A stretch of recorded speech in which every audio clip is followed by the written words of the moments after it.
வணக்கம் மக்களே. இந்த பிக் பாஸ் வீட்டுக்குள்ள நம்ம பல பேர் கோவப்பட்டு பார்த்திருக்கோம், பல பேர் டென்ஷன் ஆகி பார்த்திருக்கோம், ஹைப்பர் பார்த்திருக்கோம், ஷார்ட் டெம்பர் சுனிதா அஞ்சிதா இவங்கள மாதிரி ஒரு சில கேரக்டர்லாம் வந்து நம்ம பார்த்திருக்கோம். சரிங்களா, எல்லா சீசன்லயும் இந்த சீசன்லயும் பார்த்துக்கிட்டு தான் இருக்கோம். பட் இப்படி ஒரு சைக்கோ டெம்பரை நான் பார்த்ததே இல்லை அப்படிதான் சொல்றேன். இவர் வந்து என்ன நினைச்சுக்கிட்டு இருக்காரு, நம்ம கோவப்பட்டுட்டா எல்லாரும் பயப்படுறாங்க, நம்ம சத்தமா பேசிட்டா எல்லாரும் பயந்து அடங்கி போயிடுறாங்க, நம்ம இதே ஒரு டூலா வச்சு யூஸ் பண்ணிக்கலாம் அப்படின்னு நினைச்சிட்டு இருக்காரு. பட் இது இப்படியே கண்டினியூ ஆகிட்டே இருந்துச்சுன்னா இந்த டூல் வந்து பாத்தீங்கன்னா அவருக்கு டூலா இருக்காது, பேக் ஃபயரா தான் ஆகும் அப்படிங்கிறதா என்னோடது. இந்த கோபமும் இந்த ஷார்ட் டெம்பர் இந்த சைக்கோ டெம்பர் வந்து அவருக்கு சப்போர்ட்டே பண்ணாதுங்கிறதா அவருக்குள்ள அது நினைச்சுக்கிறாரு. இதை நம்மள வந்து பயப்படுறாங்க அப்படின்னு சொல்லிட்டு அது பயம்லாம் கிடையாது. உங்க மேல இருக்கிற மரியாதையில அவன் ஒதுங்கி போயிட்டு இருக்காங்க. சரி, அவர் அப்படிதான் அப்படின்னு விட்டுட்டு போயிட்டு இருக்காங்க. சோ இது கண்டிப்பா ஒரு நாள் பெரிய விஷயமா வெடிக்கும். அப்ப வெடிக்கும் போது அது முழுக்க முழுக்க இவருக்கு எகென்ஸ்டா தான் இருக்கும் அப்படிங்கிறதா. என்னடா இவ்வளவு ப்ரெஷர் ஆகி பேசுறீங்க, என்ன நடந்துச்சுன்னு தானே கேக்குறீங்க. இந்த வாரத்துக்கான கிளீனிங் டாஸ்க் வந்து பாத்தீங்கன்னா இப்ப பிக் பாஸ் வீட்டுக்குள்ள வந்து நடந்துச்சு. இந்த கிளீனிங் டாஸ்க் வழக்கம் போல ரீல்ஸ்ல உள்ளதான் எடுத்து வச்சிருக்காங்க. அது கொஞ்சம் அந்த கை பேலன்ஸ் பண்ற மாதிரியான ஒரு டாஸ்க். ஒரு ஒரு சென்டர்ல ஓப்பனா இருக்கு, 4 பக்கம் 4 கூடமா இருக்கு. இங்க இருந்து பால் அப்படியே நவுத்தி கொண்டு போய் அந்த கூடையில கொண்டு போய் தள்ளி விடணும். சோ அந்த மாதிரியான ஒரு கேம். இந்த கேம் வந்து பாத்தீங்கன்னா பாய்ஸ் டீம்ல இருந்து விஜய், விஷால், சிவகுமார், ஜெஃப்ரி 3 பேர் விளையாடுறாங்க. கேர்ள்ஸ் டீம்ல இருந்து மஞ்சேரி, பவித்ரா, ஜனனி, ரயான் இந்த 3 பேர் வந்து விளையாடுறாங்க.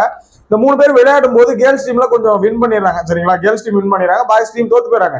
சரி விடுங்க, வாரம் 2 வாரமா அவங்க தான் கழுவிட்டு இருக்காங்க. கேர்ள்ஸ் டீம் தான் வந்து பாத்தீங்கன்னா 3 வாரமா என்னமோ கழுவிட்டு இருக்காங்க. சோ இந்த வாரமாவது நீங்க கல்லணும், சரி பரவாயில்ல விடுங்க, ஸ்போர்ட்டிவா எடுத்துட்டு போக வேண்டியதானே. அதுல சிவகுமாருக்கு அந்த கை பேலன்ஸ் பண்ண முடியல, அவரு ட்ரை பண்ற வேணும்னே யாராவது தோப்பாங்களா, அது ஸ்போர்ட்டிவா எடுத்துட்டு போறதை விட்டுவிட்டு அதை போய் இந்த சின்ன பிள்ளைங்களாம் நீ ஏன் அவுட் ஆன, நீ ஏன் இதை பண்ண அப்படின்னு போய் கேட்பாங்கல்ல ஸ்கூல் படிக்கும்போது, அந்த மாதிரி போய் அந்த அவர் பேசின அந்த ஆங்கிளே வந்து ஒரு மாதிரி சைக்கோத்தனமா இருந்துச்சு. ஏன்னா அந்த இது இவரு சொல்லுவார்ல, இந்த கேரக்டர் சொல்லுவோம்ல, பவானி கேரக்டர், ஆஸ்டிக் கோழி தெரியுமா, இவ்வளவு பெரிய முட்டை, பெரிய முட்டை தோ இவ்வளவு பெருசு, அதுக்குதான் தெரியுமா வழி என்ன அப்படிங்கிற மாதிரி வந்து பாத்தீங்கன்னா அந்த இடத்துல நிக்கிறவனுக்கு தான் தெரியும் அந்த ப்ரெஷர் என்ன, அது எப்படி இருக்கு கேம் அப்படிங்கிற ஹேண்டில் பண்றதெல்லாம் அந்த இடத்துல இருக்கவங்களுக்கு தான் தெரியும். என்னதான் நீங்க செலக்ட் பண்ணி அனுப்பி இருந்தாலும் நீங்க அவன்கிட்ட கோவப்பட்டு என்ன விளையாடுற, பார்த்து கவனமா விளையாடியா, அவன் வேடிக்கை பார்த்துட்டு விளையாண்டுட்டு இருந்தான் அப்படிங்கிற மாதிரி கேட்கற மாதிரி தான் இருக்கு. இந்த ஷார்ட் டெம்பர் சுத்தமா எனக்கு இரிட்டேட்டிங்கா இருக்கு. சீரியஸா பிடிக்கவே இல்லை. என்னடா இப்படி போய் தேவலாம் சின்ன பிள்ளைத்தனமா ஒரு தண்டை போய் டெம்பர் ஆகிறாரு அப்படின்னா இந்த விஷயம் நிறைய இடங்கள்ல இருக்கு அப்படிதான் சொல்லணும். பிக் பாஸ் அதாவது சேதுபதி கிட்ட பேசும்போது, சேதுபதி இருக்கும் போதே வந்து பாத்தீங்கன்னா ஜாக்லின் கிட்ட பேசின அந்த மீனிங், ஜாக்லினுக்கு சப்போர்ட் பண்ணல. இவர் பேசுனதுல மீனிங்கே இல்லாம வந்து நான் அடக்கிட்டேன், ஒரே அடக்கிட்டேன் அப்படின்னு சொல்றதா வந்து பாத்தீங்கன்னா ஒரு மாதிரி ஒரு சைக்கோ மென்டாலிட்டி தான் எனக்கு காட்டுது. இதை பத்தின உங்களோட கருத்துக்கள் என்னன்னு சொல்லுங்க.